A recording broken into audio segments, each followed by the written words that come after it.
A história é um relógio que as pessoas usam para marcar sua hora política e cultural. É uma bússola que utilizam para se localizar no mapa da geografia humana.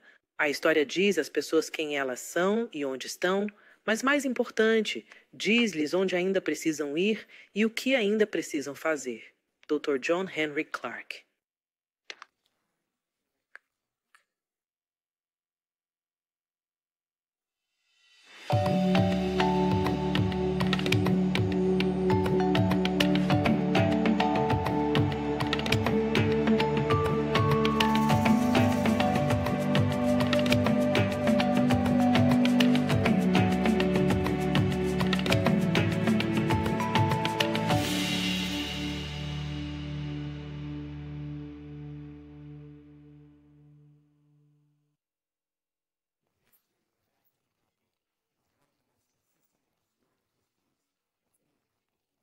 Continente negro e noções de escravidão civilizando milhões de africanos. São mitos perigosos que persistem há mais de 500 anos. Esses mitos devem ser destruídos e substituídos por verdades documentadas que coloquem os africanos onde pertencem, na vanguarda das realizações humanas. Sem derrubar ninguém, devemos nos elevar. Devemos contar a verdade, ensinar a verdade e deixar que a verdade fale por si mesma. Esta é a missão do projeto de História Ampliada John Henry Clarke. Dr. Clarke foi um historiador que enfatizou com paixão a importância do estudo da história. O Dr. Clarke defendia a filosofia de que a história é o relógio que as pessoas usam para determinar o seu tempo político e cultural.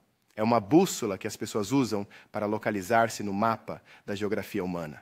Clarke disse que a história diz aos povos onde estiveram e o que estiveram, o que são e onde estão. O papel mais importante da história, no entanto, é dizer às pessoas para onde ainda devem ir e o que ainda devem fazer. A compreensão de Dr. Clarke sobre a história africana e a história mundial foi moldada por 3 acadêmicos, Arthur Schomburg, da Biblioteca de Harlem, Willis N. Huggins e John Jackson, do Clube de História de Harlem. Uma vez restaurada sua memória histórica e cultural, Clarke passou a ensinar e servir os outros por mais de meio século. Clarke foi conselheiro de Kwame Nkrumah e Malcolm X, cuja liderança inspirou milhões ao redor do mundo, e ele ensinou milhares de estudantes em salas de aula no Hunter College, em Nova York, e ao redor do mundo. Dr. Clarke fundou e liderou várias organizações que moldaram e definiram o movimento de estudos negros na década de 1960. Ele foi um membro fundador da Associação de Estudos do Patrimônio Africano e da Associação para o Estudo da Civilização Africana Clássica. Embora ele tenha falecido em 1998, o espírito do Dr. Clarke vive através das obras daqueles que ele inspirou. Uma das lições mais importantes que o Dr. Clarke enfatizou é que a história dos africanos não começou na escravidão. E graças aos ensinamentos do Dr. Clarke, agora sabemos que se a história do povo africano fosse um livro de 1000 páginas, a história da nossa escravização começaria na página 996 e teria apenas 2 páginas. É longa. Com este como seu princípio orientador, o projeto História Ampliada de John Henry Clarke foi organizado para contar a história das primeiras 995 páginas da história africana e afro-americana. O projeto de História Ampliada. John Henry Clarke foi fundado sobre 4 fundamentais verdades. Existem fatos científicos e históricos que provam, primeiro, que a África foi o berço da humanidade e que múltiplas migrações a partir da África resultaram na população humana de todo o planeta. Evidências genéticas têm mostrado que toda pessoa na Terra é descendente de um homem africano e de uma mulher africana. O mais antigo e maior arquivo de realizações humanas, escrita, agricultura, arte, arquitetura, governo, astronomia e tecnologia, foi encontrado em abundância por todo o Vale do Nilo. As culturas do Vale do Nilo, que se desenvolveram no antigo Uganda, Quênia, Etiópia, Sudão e Egito, têm influenciado e transformado culturas ao redor do mundo por mais de 8.000 anos. Essas 4 verdades fundamentais são ilustradas no mural Olhos Africanos, de 7,5 metros de comprimento, que documenta 8.000 anos de excelência e sucesso africano. Esta incrível jornada começou no Vale do Nilo e se espalhou do Nilo aos rios Níger, através do Oceano Atlântico até os rios Mississippi, Potomac e além. O mural divide a história africana em 8 épocas que retratam realizações no Vale do Nilo, na África Ocidental e na América do Norte. A primeira era representa o cosmos. Muitas civilizações antigas têm histórias de origem que começam com mitos associados a forças criativas dentro do cosmos. O cosmos é comumente referido hoje como espaço, os céus ou o multiverso. Na mitologia africana antiga, esse ambiente celestial era o domínio de 2 aspectos femininos da criação, Ma'at e Nut. Ma'at abrange todo o cosmos. Ela incorporava princípios associados à verdade, justiça, retidão, equilíbrio, harmonia, ordem e reciprocidade, que governam todos os aspectos da existência. Hoje, os princípios de Ma'at perduram em conceitos como assim como acima é abaixo, o que vai, volta e você colhe o que planta. Ma'at representa os princípios que se precisava abraçar para viver uma vida justa. A imagem de Ma'at é a primeira representação de um ser humano com asas. Esta é uma figura que agora chamamos de anjo. Nut, o segundo aspecto feminino da criação, representa a Via Láctea.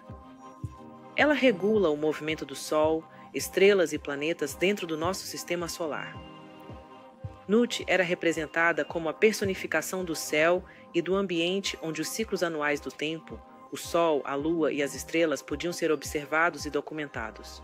A partir de inúmeras observações do céu, os astrônomos africanos antigos dividiram o dia em 24 horas, o ano em 365 dias e o círculo em 360 graus.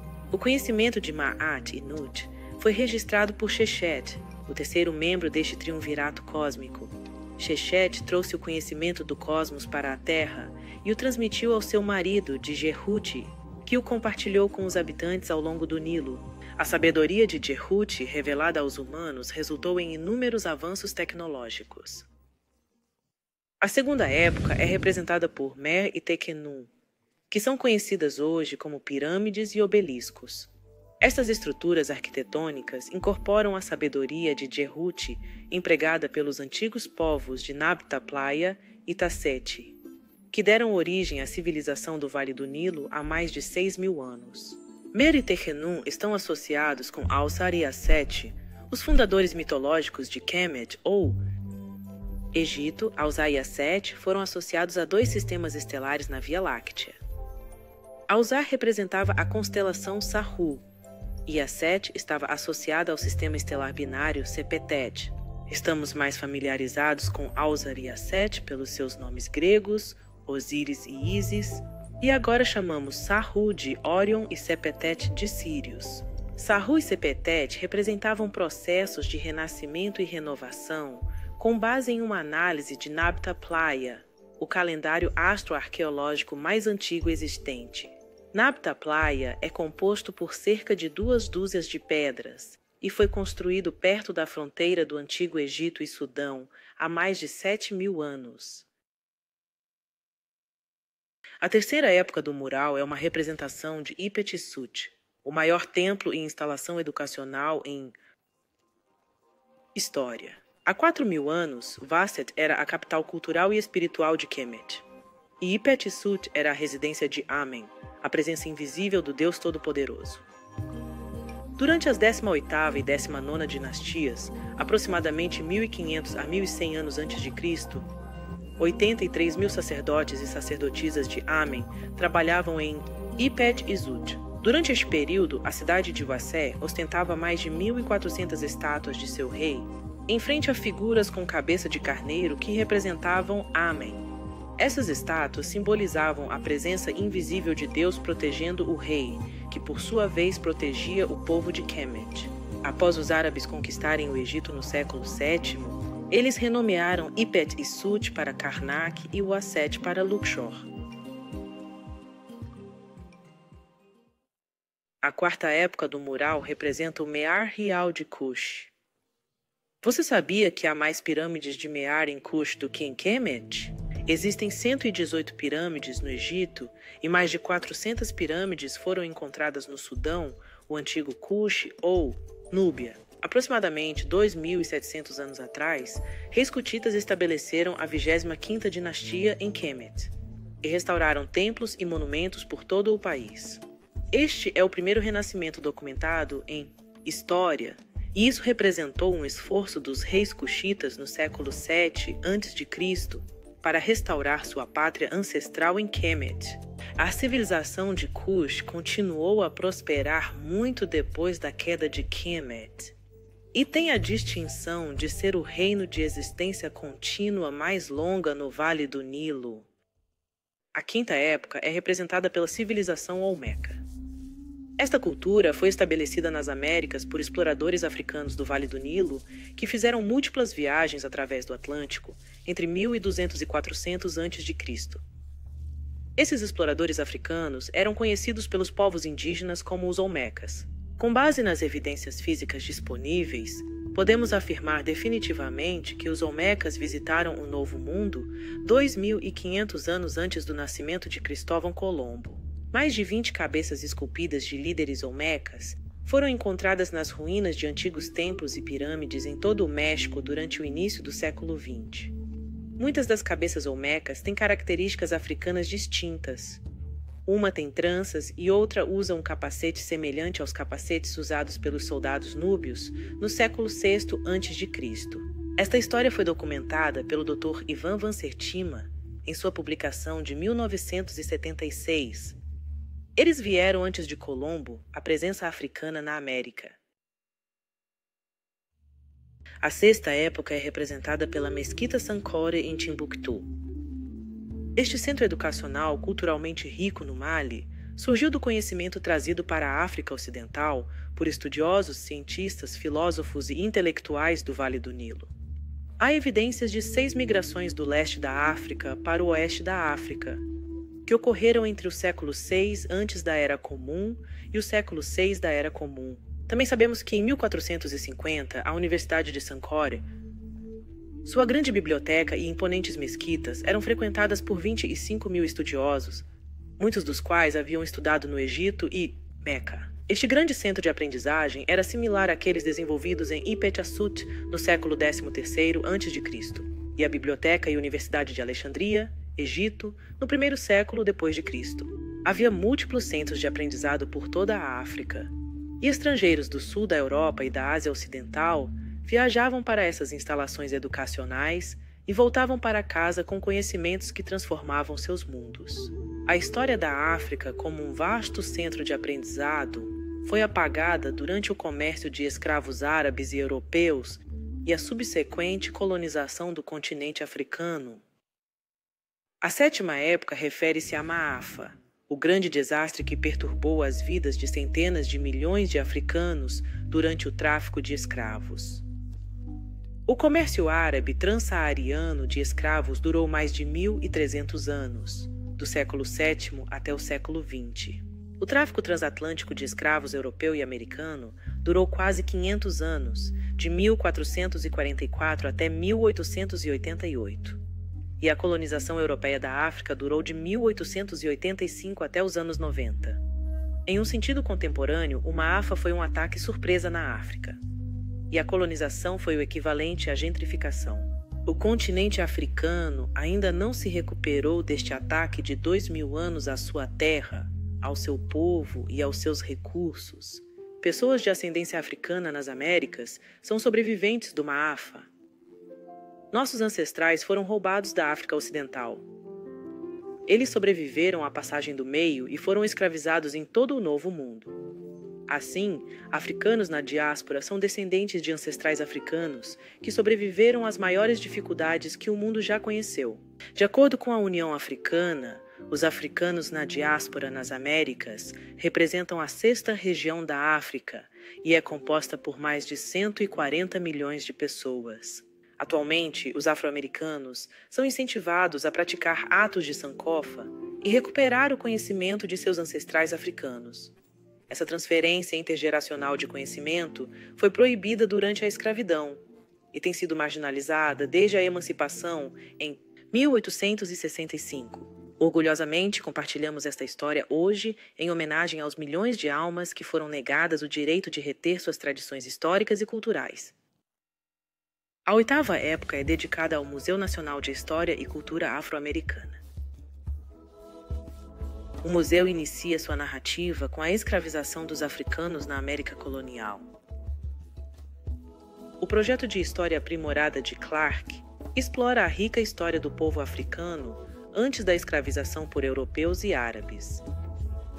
Foi criado para ser experienciado antes de visitar o Museu Nacional de História e Cultura Afro-Americana, e fornece contexto para a exposição do museu e a história inicial dos africanos na América do Norte.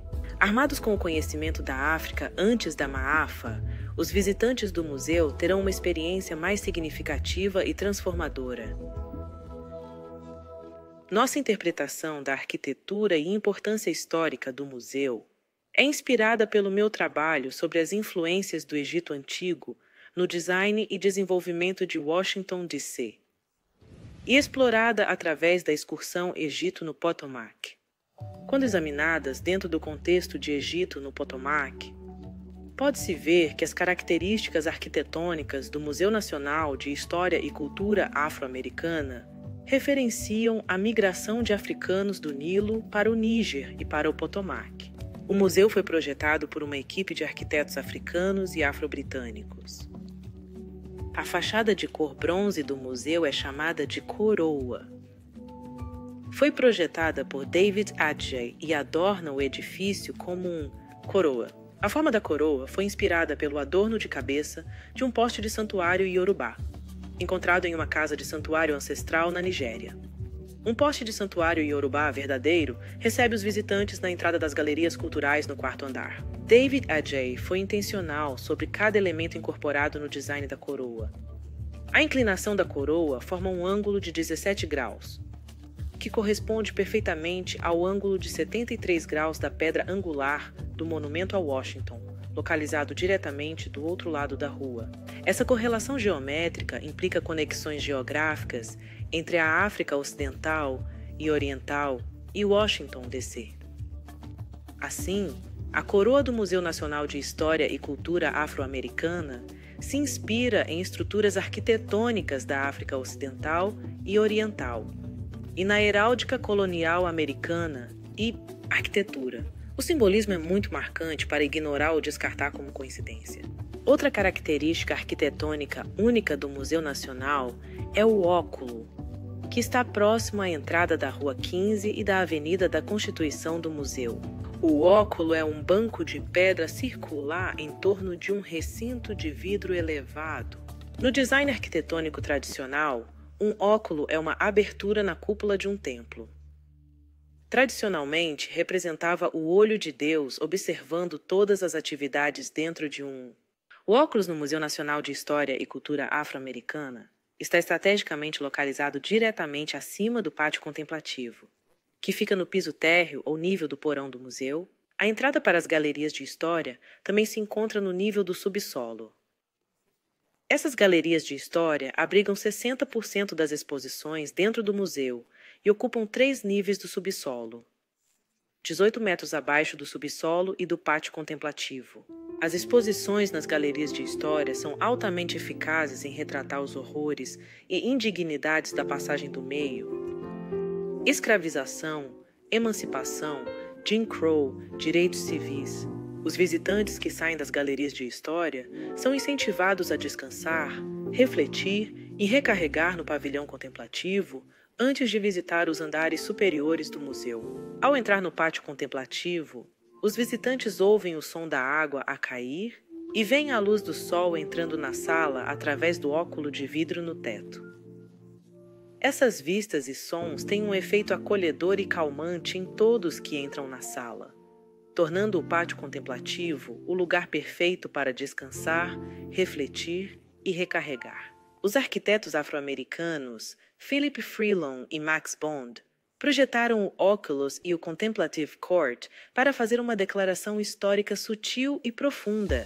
Freelon e Bond ergueram seu Oculus no local de um antigo bloco de leilão de escravos.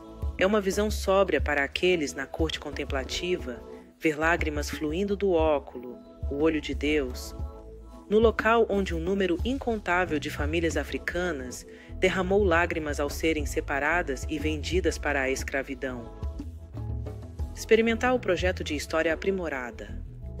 John Henry Clark e o passeio de campo Egypt on the Potomac, em Washington, D.C., são importantes precursores para uma visita aprimorada ao Museu Nacional de História e Cultura Afro-Americana. Essas atividades culturalmente selecionadas foram projetadas para cumprir a visão de Listerveld Middleton, apresentador do programa de televisão Para o Povo.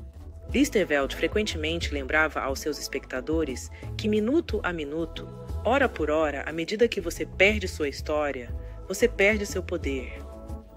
Então aguce seus olhos e afine seus ouvidos para saber o que vê e entender o que você escutar. Para encerrar, se a história é o relógio que as pessoas usam para marcar seu tempo político e cultural, pode-se dizer que o relógio da história africana está quebrado há mais de 1800 anos.